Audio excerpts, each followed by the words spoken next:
Olá, amados! Está começando mais uma edição de estudo aqui do nosso canal Chamados para Fora. E hoje nós temos o tema: Obedecei aos vossos pastores?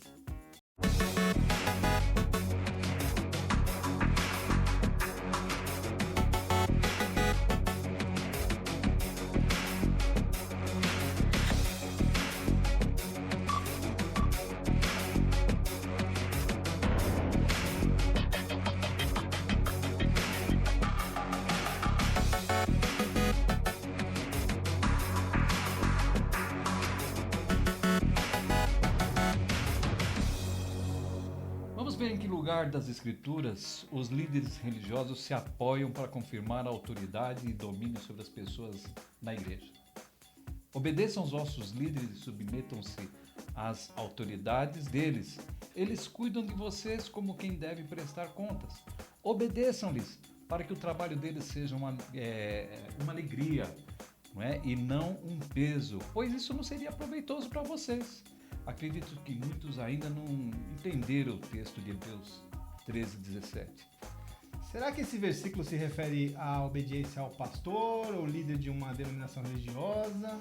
Perceba que o versículo aponta para o plural quando se refere a palavras pastores, líderes, anciãos. Não era uma função determinada, e sim um dom, dado pelo Espírito Santo, como nos aponta Efésios 4:11. E ele, Cristo, ele mesmo deu uns para apóstolos, e outros para profetas, e outros para evangelistas, e outros para pastores e doutores, querendo o aperfeiçoamento dos santos, para a obra do ministério, para a edificação do corpo de Cristo, até que todos cheguemos à unidade da fé e ao conhecimento do Filho de Deus, ao homem perfeito, à medida da estatura completa de Cristo, para que não sejamos mais meninos inconstantes, levados em roda por todo o vento de doutrina, pelo engano de homens que, com astúcia, enganam fraudulosamente. Veja que até que tem limites. Aqueles pastores, líderes, conduziam pessoas até que não sejam mais levadas por vento de doutrinas. Até que não sejam mais crianças na fé. A finalidade descrita no versículo 12 é esta: com vistas para o aperfeiçoamento dos santos, para o desempenho do seu serviço, para a edificação do corpo de Cristo, até que todos cheguemos à unidade da fé. Perceba que não havia faculdade de teologia, nem cursinho de liderança. Congressos, seminários. Foi dado dons. Sabe aqueles dons de línguas, dom de idiomas? Sensei Lamachuve, Açorianas. Perceba que Se trata de um dom. presente, é um dom. Isso. Um ensinava o outro com o dom recebido. Cada um administre, ensine aos outros o dom como recebeu. Como bons dispenseiros da multiforme graça de Deus. Se alguém falar, fale segundo as palavras de Deus. Se alguém administrar, administre segundo o poder que Deus dá, para que em tudo Deus seja glorificado por Jesus Cristo, a quem pertence a glória e poder para todos sempre. Amém. Está lá em 1 Pedro 4, 10 e 11. E a gente pode ver que não se trata de hierarquia, nem cargos de autoridade, posição de honra, etc., que foram fraudulosamente criados para permitirem enganos do tipo: não toqueis no ungido de Deus, cobertura espiritual, não é? Homem de Deus, o anjo da igreja, a última palavra do pastor, etc. Paulo nos adverte lá em Atos, no capítulo 20, do 28 ao 30, que esse modelo de igreja não é o do Salvador. Esse dom era para administrar o corpo de Cristo, né? O corpo da igreja primitiva. Pessoas, era para pessoas serem cuidados. O cuidado do apóstolo Paulo era o de se manter no modelo primitivo para que lobos cruéis não devorassem o rebanho, deformando o evangelho da graça, atraindo discípulos para si mesmos. Ele dizia: olhai por vós mesmos e por todo o rebanho, sobre que o Espírito Santo vos constituiu os bispos. Não houve consagração de homem consagrando homens para apacentardes as igrejas de Deus, que ele resgatou com seu próprio sangue. Porque eu sei isto, que depois da minha partida entrarão no meio de vós lobos cruéis, que não pouparão ao rebanho, e que de entre vós mesmos se levantarão homens que falarão coisas perversas. Atos 20, 28 ao 30. Olha o que diz o nosso Salvador a respeito de hierarquia em Mateus 20, do 20 ao 28. Então, aproximou-se de Jesus a mãe dos filhos de Zebedeu com seus filhos e, prostrando-se, fez-lhe um pedido. O que você quer? Perguntou Jesus. Ela respondeu, declara que no teu reino estes meus 2 filhos se assentarão um à tua direita e o outro à tua esquerda. Disse-lhe Jesus, vocês não sabem o que estão pedindo. Podem vocês beber o cálice que eu beber? Aí eles responderam, podemos. Jesus disse, certamente vocês beberão do meu cálice, mas ao assentar-se à minha direita ou à minha esquerda, não cabe a mim conceder. Esses lugares pertencem àqueles para quem foram preparados por meu Pai. Quando os outros 10 ouviram isso, ficaram indignados com os 2 irmãos. Jesus os chamou e disse, vocês sabem que os governantes das nações as dominam e as pessoas importantes exercem poder sobre elas. Não será assim entre vocês. Pelo contrário, quem quiser tornar-se importante entre vós deverá ser servo. E quem quiser ser o primeiro deverá ser escravo, como o Filho do Homem, que não veio para ser servido, mas para servir e dar a sua vida em resgate por muitos. Irmãos, Jesus explica para os próprios apóstolos que o modelo da igreja seria diferente do modelo do mundo. No mundo existem hierarquias, autoridades, porém ele diz, não será assim entre vós. Irmãos, sinceramente, esse é o modelo de igreja que vemos hoje? O apóstolo Paulo disse, sei que depois da minha partida, lobos ferozes penetrarão no meio de vocês e não pouparão o rebanho. Os apóstolos não faziam pessoas ficarem dependentes deles. Em nenhum versículo os vemos dizendo que eles eram autoridades nas vidas das pessoas. Apenas recebemos orientações para observarmos aqueles que já estão mais fortes, amadurecidos na fé, e aprendemos com esses. Na igreja primitiva, vemos que uns aprendiam com os outros.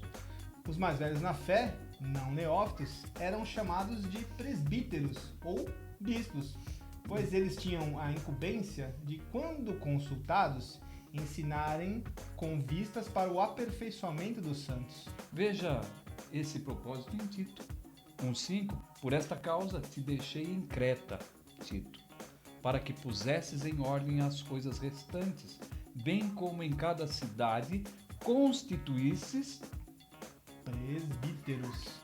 Não cuidavam de templos de pedra, mas sim de pessoas na cidade e não erguiam denominações. Essas pessoas não se chamavam ou se denominavam isto ou aquilo.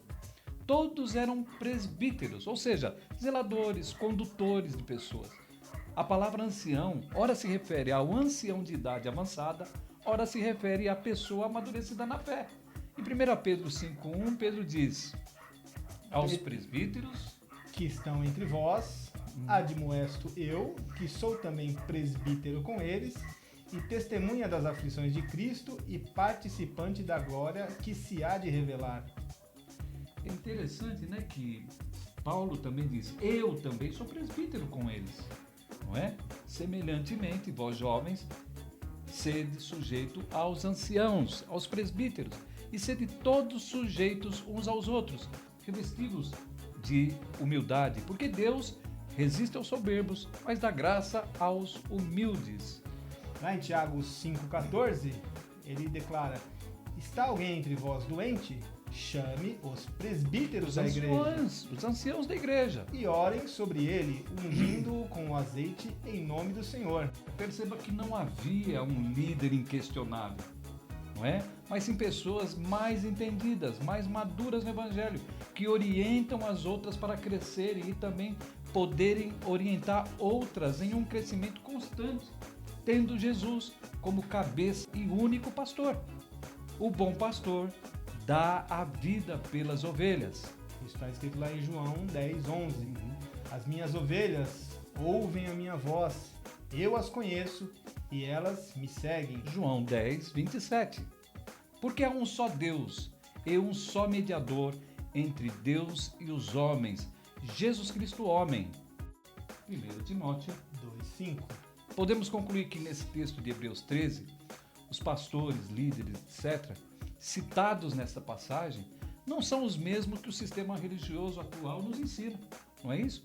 Eram os próprios discípulos dos quais o autor pede a esses hebreus que se lembrem, façam memória deles como guias e mestres, referências que, a exemplo do nosso Salvador, sacrificaram suas vidas pela causa e edificação do corpo de Cristo. O único bom pastor, meu querido, minha querida, é o nosso Salvador, líder e cabeça da igreja. Não tire a honra de quem deu a própria vida por você. Esse modelo hierárquico, mundano de igreja veio do sistema católico, não da primitiva, onde todos eram importantes e uns aprendiam com os outros. A Igreja de Cristo não foi criada em conformidade com o formato do mundo, mas com importância igual em dons de uns para com os outros. Não existe a chefe, não tem pastor-presidente, pastor de área, G12, células, etc. Não há mais importância para um do que para outro. Todos cooperam, é um corpo. Cooperam.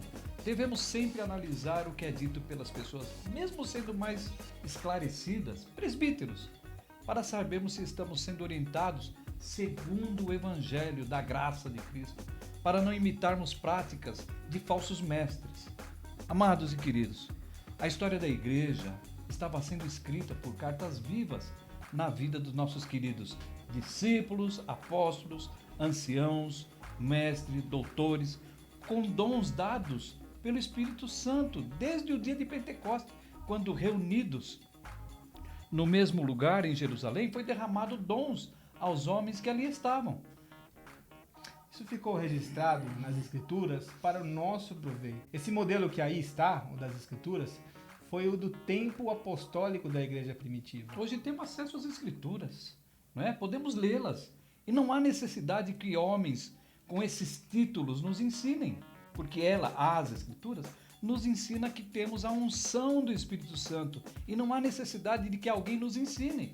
Veja, por exemplo, em 1 João 2, 24 a 27. Portanto, o que desde o princípio ouvistes, permaneça em vós. Se em vós permanecer o que desde o princípio ouvistes, também permanecerei no Filho. Desde o princípio, quer dizer, desde a igreja primitiva, como foi ensinado, né, no princípio da igreja, né? Também permanecerei no Filho e no Pai. E esta é a promessa que ele nos fez, a vida eterna. Estas coisas vos escrevi acerca dos que vos enganam. E a unção do Espírito Santo, que vós recebestes dele, fica em vós. E não tem necessidade de que alguém te ensine, meu querido, não é? Mas com a unção que está em você, a unção do Espírito Santo em você, essa unção ensina todas as coisas. E é verdadeira, e não é mentira. Como ele vos ensinou, assim nele permanecei. Sai desse modelo, onde um homem lê para você, interpreta para você, contando historinhas bonitas. Leia, você é templo do Espírito Santo. O Espírito Santo habita em você e te guiará em tudo. Lembre-se do que Paulo falou: entre vós mesmos se levantarão homens que falarão coisas perversas para atraírem discípulos após si. Assim como já vos dissemos, agora de novo também vos digo: se alguém vos anunciar outro evangelho, além do que já recebestes, seja anátema, seja maldito. Maldito. Lá em Gálatas 1:9. Vou fazer um pedido especial para você. Não fica preso a esses versos.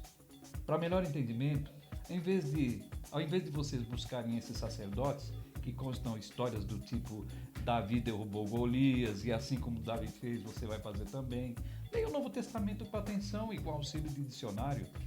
Se possível, use um tradutor online do grego para o português e você vai se surpreender com o significado das palavras gregas, não traduzidas de propósito para te enganar. Leia de forma literal, apague as epígrafes, não é? O mundo jaz no maligno e você acha que a religião ficou de fora, o meu nome é Wilson. O meu é o Wilton. Oramos pelo seu sucesso na graça e no conhecimento do nosso Criador. Muito obrigado. Se você gostou desse vídeo, dá um joinha e se inscreva no nosso canal. Divulgue! Alguém pode estar precisando dessa informação. Até mais. Até a próxima.